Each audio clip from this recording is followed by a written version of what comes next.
Bulletin में सबसे पहले आपको बताएं, नवाज शरीफ की सजा मुअत्तली की दरखास्त समाअत के लिए मुकर्रर कर दी गई है। इस्लामाबाद हाई कोर्ट का डिवीजन बेंच पीर को नवाज शरीफ की सजा मुअत्तली की दरखास्त पर समाअत करेगा। चीफ जस्टिस अतर मिनल्लाह और justice Aamir Farooq division bench में शामिल होंगे। नवाज शरीफ ने अल अजीजिया रेफरेंस में सजा मुअत्तल करके जमानत पर रिहा करने की इस्तदा कर रखी है। मजीद तफसीलात जानेंगे। अवैस यूसुफजई ने हमें ज्वाइन किया है। जी अवैस।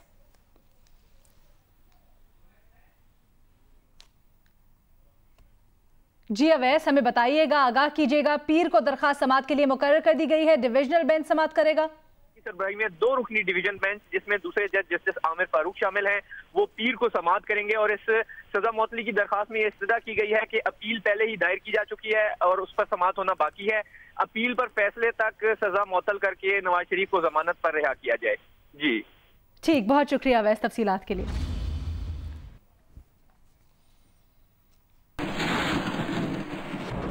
दूसरी जानिब लाहौर की एहतसाब अदालत ने ख्वाजा बिरादरान के जिस्मानी रिमांड में 14 रोज की तौसीह कर दी है। अदालत ने ख्वाजा बिरादरान को 19 जनवरी को दोबारा पेश करने का हुक्म दे दिया है। आज की समाअत में तफ्तीशी अफसर ने अदालत को बताया कि पैरागॉन सिटी का रिकॉर्ड हासिल किया गया, जिसमें 2 अरब से ज्यादा रकूम मुंतकिल की गई। 2 अरब रुपए सलमान रफी के बेटे और नदीम जिया के बेटे के नाम पर ट्रांसफर किए गए। पैरागॉन सिटी ने 20 प्लॉट ख्वाजा बिरादरान के नाम पर किए। पैरागॉन सिटी के पटवारियों से भी तफ्तीश की गई। नैब तफ्तीशी अफसर ने एहतसाब अदालत को बताया कि मजीद तफ्तीश के लिए सलमान रफीक और नदीम जिया के बेटों को नोटिस जारी कर दिए। दोनों के बेटों से मजीद तफ्तीश करनी है। जबकि एहतसाब अदालत में पेशी के मौके पर मीडिया से गुफ्तगू में ख्वाजा साद रफीक ने कहा कि नालायकों के हवाले पाकिस्तान कर दिया है। इनको हुक्मरान बनाने वाले खुद पछता रहे हैं। इंसाफ और एहतसाब के नाम पर इंतकाम हो रहा है, जो ज्यादा देर नहीं चलेगा। हुकूमत एहतसाब के नाम पर इंतकाम ले रही है। सिविल आमरीत की हुकूमत से आवाम की जान जल्द छूटेगी।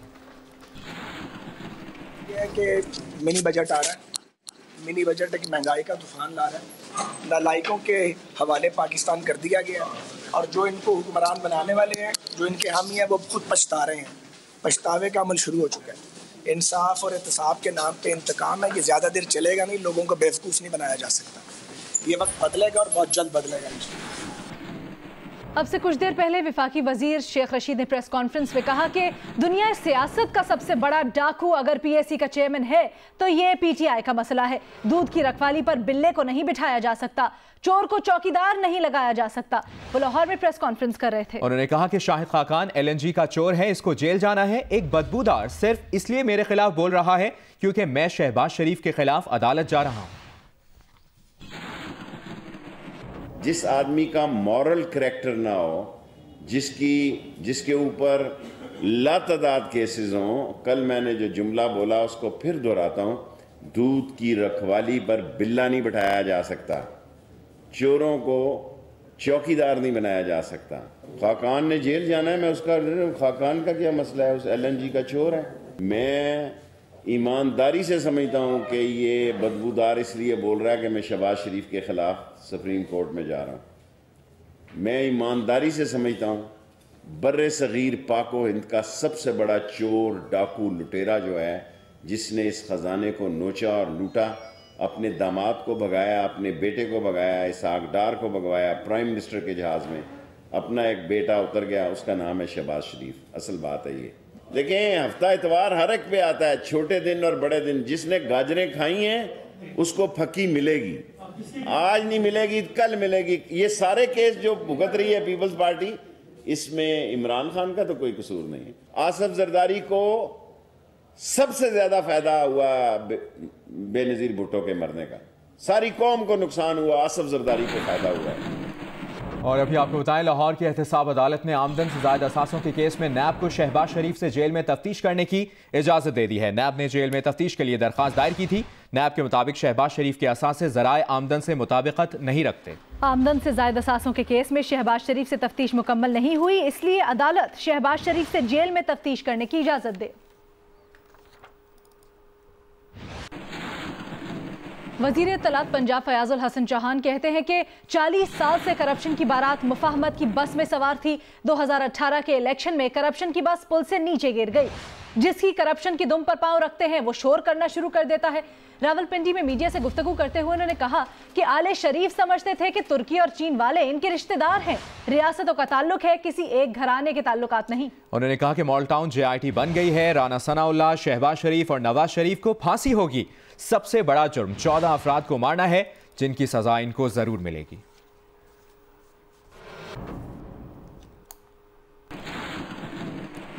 Chief justice of Pakistan justice Saqib Nisar ने कहा है कि मुल्क में जैसा इंसाफ का इदारा होना चाहिए वैसा हम नहीं बना सके।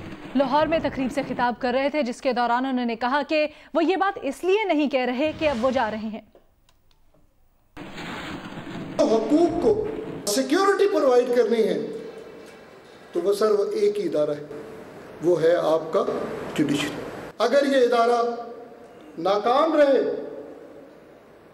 कि वो लोगों के बुनियादी हकूक सिक्योर नहीं कर सकता तो माशरा कभी प्रोपोर्शनेट, कभी बैलेंस्ड माशरा नहीं रह सकता।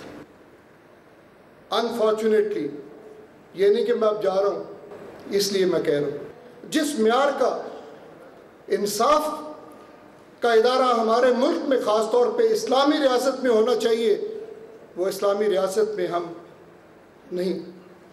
मैं एक ऑर्डिनरी क्वालिफाइड आदमी हूँ, मैंने ज़िंदगी में कभी फर्स्ट क्लास किसी इम्तहान में नहीं ली, शायद मैट्रिक में ली थी। मैं फॉरेन ग्रेजुएट नहीं हूँ, लेकिन जो मुझे इज्जत मिली, इस कौम ने मुझे जो इज्जत दी 2 सालों में, ख़ास तौर पे जो इज्जत मिली, क्यों मिली? कि मैंने उन इश्यूज़ को टेकअप किया जो इस मुल्क की बका के लिए नागुज़ीर थे। और अब बात करेंगे कराची में आज सुबह पेश आए हादसे की। तो कराची का इलाका है औरंगी टाउन, जहां पर स्कूल वैन में आतिशज़दगी से 8 बच्चे झुलस गए। जख्मियों को कतर और सिविल अस्पताल मुंतकिल कर दिया गया। इब्तदाई तहकीकात के मुताबिक गाड़ी में आग शॉर्ट सर्किट के बाइस लगी। वज़ीर ट्रांसपोर्ट सिंध ने वाक़े की 2 दिन में रिपोर्ट तलब कर ली। इसके साथ तमाम स्कूल वैन्स की फिटनेस चेक करने की भी हिदायत जारी कर दी गई हैं। कराची के इलाके औरंगी टाउन में स्कूल वैन में आग लग गई। वैन में सवार 14 में से 8 बच्चे झुलसकर जख्मी हुए, जिन्हें कतर अस्पताल और सिविल अस्पताल के बंस वार्ड में मुंतकिल किया गया। 6 बच्चों को तिब्बी इमदाद के बाद घर रवाना कर दिया गया, जबकि 2 बच्चे अभी भी सिविल अस्पताल के बंस वार्ड में जेर इलाज हैं। 4 बच्चे आए, जिनमें से 2 बच्चे उनको बिल्कुल माइनर 2% बर्न था, उनको तो हमने डिस्चार्ज कर दिया ड्रेसिंग के बाद। 2 बच्चे अभी हमारे पास एडमिट हैं और दोनों को, एक को 12% और एक 13% बर्न है, और दोनों को फेस पे हैं और अपर लिम्ब पे है, लेकिन इंशाल्लाह ताला वो भी जल्दी रिकवर हो जाएंगे। एक बच्ची के वालिद अजीमुद्दीन ने बताया कि वो अपनी बच्ची को स्कूल वैन में बिठाकर जा रहे थे कि वैन में आग लगी। बच्चों को बचाते हुए इनके हाथ भी झुलसे। उन्होंने सलब जैसे ही मारा ना, गाड़ी में इस वाली सीट से आग निकली। जब आग निकली तो मैंने फिर कुछ भी नहीं देखा, मैंने इस हाथ से सिर्फ बच्चे खींचे। DIG ट्रैफिक जावेद मेहर ने स्कूल वैन में आग लगने का जिम्मेदार स्कूल इंतजामिया और वैन ड्राइवर को ठहराया। कहा, LPG और गैस सिलेंडर लगी स्कूल वैन्स के खिलाफ कार्रवाई कर रहे हैं। तो ये स्कूल की तवज्जुह से ये बस उनको जो वैन जो है प्रोवाइड की गई थी, उसमें स्कूल की जो इंतजामिया है वो भी इसकी रिस्पॉन्सिबल है, उसका ड्राइवर, गाड़ी का मालिक भी रिस्पॉन्सिबल है, और वो सब इसमें कानूनी कार्रवाई के जिम्मे में आएंगे। SSP ट्रैफिक डॉक्टर नजीब का कहना था कि गाड़ी में LPG और CNG सिलेंडर था, तहाम आग शॉर्ट सर्किट के बाइस लगी। कैमरा और रिपोर्टिंग टीम के साथ उन्नीबा जमीर शाह, जियो न्यूज़, कराची। औरंगी में स्कूल वैन में आग लगने से 8 बच्चे झुलसकर जख्मी हुए। वज़ीर तालीम ने डायरेक्टर स्कूल्स को हिदायत दी हैं। डायरेक्टर स्कूल्स ने कहा है कि वैन मदरसे की थी, इसलिए महकमा तालीम से कोई ताल्लुक नहीं। वज़ीर तालीम ने सेक्रेटरी तालीम को कार्रवाई की हिदायत की है। वाकया शॉर्ट सर्किट के बायस पेश आया, लेकिन सिंध हुकूमत के ओहदेदार वैन में CNG सिलेंडर और इनके खिलाफ कार्रवाई पर बात करते रहे। इस मामले से मुतल्लिक हमें रिपोर्ट करेंगी उमैमा मलिक। तालीमी इदारों की वैन्स में CNG सिलेंडर्स पर पाबंदी है। कोई पूछने वाला नहीं, कोई रोकने वाला नहीं। कोई हादसा हो जाए तो ख्याल आता है कि ऐसा क्यों हुआ। 2014 में महकमा ट्रांसपोर्ट ने स्कूल वैन्स के लिए फिटनेस सर्टिफिकेट लाजमी करार दिया था और स्कूल वैन्स में सिलेंडर लगाने पर पाबंदी लगाई गई थी, लेकिन ये हिदायतनामा सिर्फ कागजात की हद तक ही महदूद रहा। ना कोई फिटनेस सर्टिफिकेट देखता है और ना कोई पूछता है। औरंगी टाउन में स्कूल वैन में आग लगी तो वजीर तालीम एक्शन में आए। फोन पर डायरेक्टर प्राइवेट स्कूल से मालूमात ली। डायरेक्टर प्राइवेट स्कूल्स मंसूब सिद्दीकी ने वजीर तालीम को बताया कि वैन स्कूल की नहीं, मदरसे की थी, इसलिए महकमा तालीम का इस वाक़े से कोई ताल्लुक नहीं। वजीर ट्रांसपोर्ट उवैस कादिर शाह भी वैन में आग लगने के बाद फोन पर बयानात देते रहे। जिम्मेदारी ट्रैफिक पुलिस पर डाल दी। कहा, CNG सिलेंडर लगी हुई वैन के खिलाफ कार्रवाई ट्रैफिक पुलिस की जिम्मेदारी है। एसएसपी ट्रैफिक का कहना था कि आग शॉर्ट सर्किट के बाइस लगी, जबकि वजीर तालीम, वजीर transport, director private schools, DIG traffic school van में सीएनजी सिलेंडर्स की पाबंदी और इसके खिलाफ इकदामात से मीडिया को आगाह करते रहे। उमामा मलिक, जियो न्यूज, कराची। पेशावर से आपको अपडेट करेंगे, जिसके इलाके कालीबाड़ी में धमाका हुआ, जिसके नतीजे में 6 अफराद जख्मी हुए। धमाके से कई दुकानें जुज़वी तौर पर तबाह भी हुई। धमाके की सीसीटीवी वीडियो भी सामने आ गई है। इस वीडियो में एक शख्स को गाड़ी खड़ी करके सदर बाजार की तरफ जाते देखा जा सकता है। सीसीपीओ पेशावर के मुताबिक धमाके में 8 से 10 किलो धमाका खेज मवाद इस्तेमाल किया गया। सूबाई वजीर शौकत यूसुफजई कहते हैं धमाके का मकसद खौफ व हिरास फैलाना है। सिक्योरिटी का असर नौ जायजा लेंगे।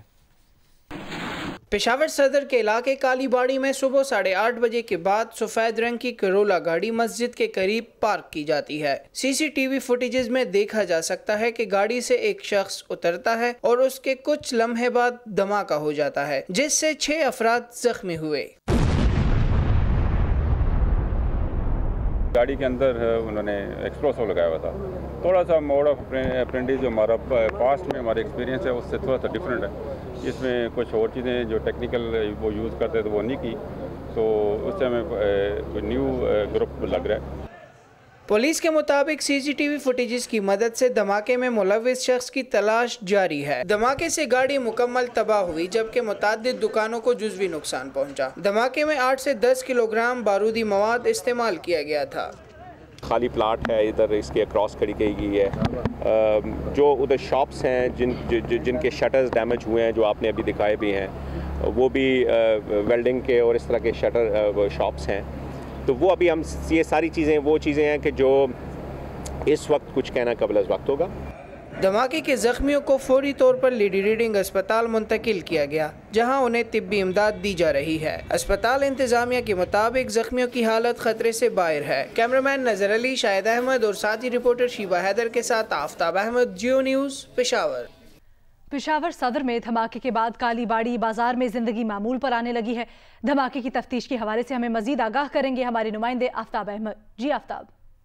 जिस वक्त मैं मौजूद हूँ पेशावर सदर की कालाबाड़ी में, जहाँ पे आज सुबह धमाका हुआ था, और ये वो जगह है जहाँ पे धमाका हुआ था, जिसके नतीजे में 6 अफराद जख्मी हुए थे। सीसीटीवी फुटेजेस में देखा जा सकता है कि गाड़ी इस तरफ से आई थी जिस तरफ से ये रिक्शा आ रहा है, और फिर होते हुए गाड़ी यहाँ तक जब पहुँची थी, यहीं पे गाड़ी को पार्क किया गया था। अब तक जो तहकीकात हुई है पुलिस के मुताबिक, पुलिस का ये कहना है कि जो सीसीटीवी फुटेज है उसके ज़रिए से कोशिश की जा रही है कि जो मुलविस शख्स है उसको गिरफ्तार किया जाए, और जो गाड़ी थी जो कि यहाँ पे पहुँची थी और उसमें धमाका हुआ था वो कहाँ से रवाना हुई थी, तो उस हवाले से भी कोशिशें की जा रही है। पुलिस हुकाम का ये भी कहना है कि उनके पास जो अपना ज़ाती वेरिफिकेशन सिस्टम है VVS, ये फुटेजेस फिर भिजवाई जाएगी, और जो नादरा का सिस्टम है उससे वेरिफिकेशन कराई जाएगी ताकि जो मुलविस शख्स है उस तक पहुँचा जा सके। जी।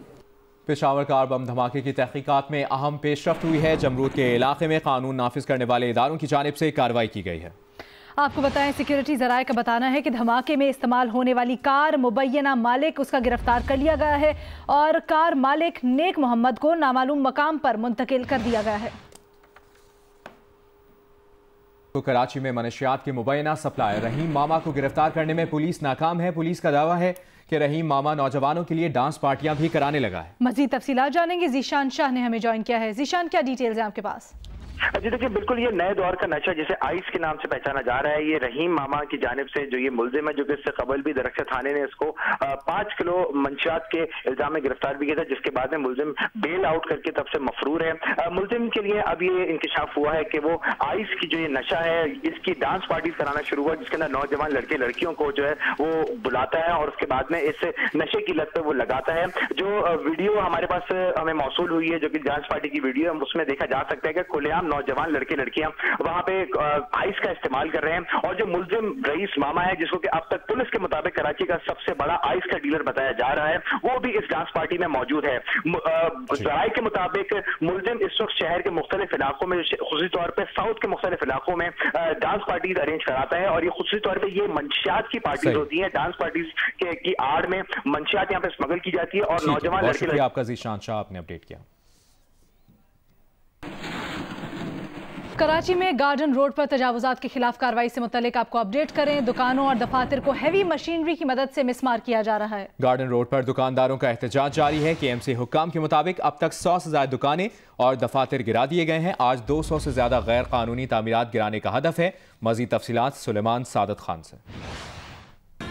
आज बिल्कुल मैं आपको इस वक्त चिड़ियाघर के अतराफ से रिपोर्ट कर रहा हूं और मेरे अकब में आप देख सकते हैं कि इस वक्त महकमा इंसदाद तजावुजात का ऑपरेशन जारी है और इस ऑपरेशन के दौरान 200 से ज़ायद दुकानें हैं और 205 दफातर हैं। 405 ये कुल तामीरात हैं जिन्हें मिसमार किया जा रहा है और कराची चिड़ियाघर के अतराफ में ये तामीर की गई थी। सुबह इनको मजम्मत का ज़रूर सामना करना पड़ा, लेकिन इस वक्त बड़ी तादाद में यहाँ पर कानून नाफिज करने वाले इदारों के एहलकार मौजूद हैं। शहर भर के महकमा इंसदाद तजावुजात के एहलकार मौजूद हैं और 2 दिन तक ये ऑपरेशन जारी रहेगा, जिसके बाद ये जो 405 तामीरात हैं इन्हें मिसमार कर दिया जाएगा और ये जो जमीन है ये वापस चिड़ियाघर को जो है वो सुपुर्द कर दी जाएगी। Assalamu alaikum, I'm Huma Amir Shah. And I'm Abdullah Sultan. For more videos and updates, what you have got to do, you have got to click the subscribe button. Don't forget to watch Geo News.